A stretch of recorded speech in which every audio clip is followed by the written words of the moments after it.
Hello दोस्तों, मैं दीपक मसीह और एक नई वीडियो में मैं आप लोग का स्वागत करता हूं।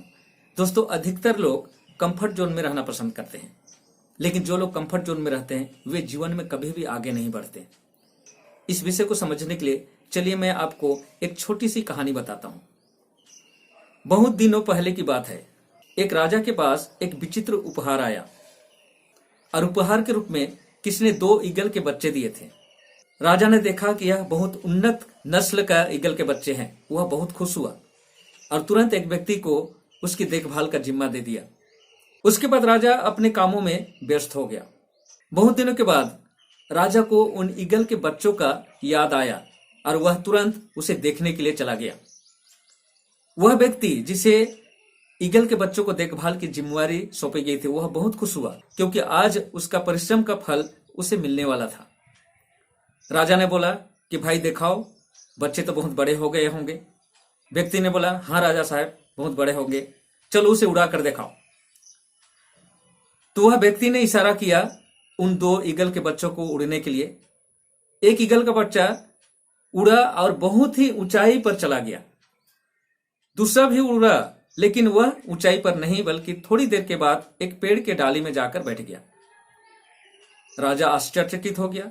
उस व्यक्ति से पूछा कि भाई ये क्या बात हुआ, ये दूसरा क्यों नहीं उड़ा? वह व्यक्ति फिर से उसे उड़ाने की कोशिश की। वह दोबारा उड़ा और थोड़ी देर के बाद फिर उसी डाल में जाके बैठ गया। बार बार वो इसी कर रहा था। राजा परेशान हो गया कि क्यों ऐसा हो रहा है। दोनों ईगल के बच्चों का देखभाल तो एक साथ हुआ है। एक आसमान में ऊंचाइयों पर उड़ रहा है और दूसरा डाल में बैठ जाता है। उस व्यक्ति को भी समझ में नहीं आया। तब राजा ने अपने राज में प्रचार करवाया कि कोई भी व्यक्ति इस दूसरे ईगल के बच्चे को आसमान में उड़ा देगा, उसे बहुत इनाम दिया जाएगा। इनाम के लालच में बहुत लोग आए, तरह तरह के करतब दिखाए, तरह तरह के उपाय सुझाए और उसे उड़ाने की कोशिश करते रहे। लेकिन वह ईगल का बच्चा थोड़ी देर उड़ने के बाद उसी पेड़ के डाल में बैठ जाता है। लोग परेशान हो गए। उसमें से जीव वैज्ञानिक लोग भी थे। वे भी कोशिश करके थक गए, लेकिन कोई सफलता नहीं मिली।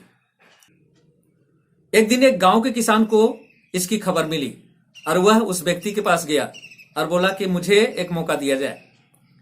उस व्यक्ति ने बोला, ठीक है, तुम भी देख लो।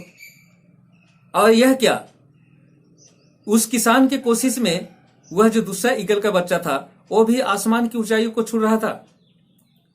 ये बात राजा के पास पहुंची। राजा ने उसे दरबार में बुलाया और दरबार में सबके सामने उस किसान से पूछा, भाई सभी उस बच्चे को उड़ाने में असफल रहे, तुम कैसे सफल हो गए? तुमने ऐसा क्या किया? तब उस किसान ने राजा से बोला कि राजा साहब, मैं पढ़ा लिखा नहीं हूं, मैं साधारण किसान हूं। मैंने कुछ नहीं किया।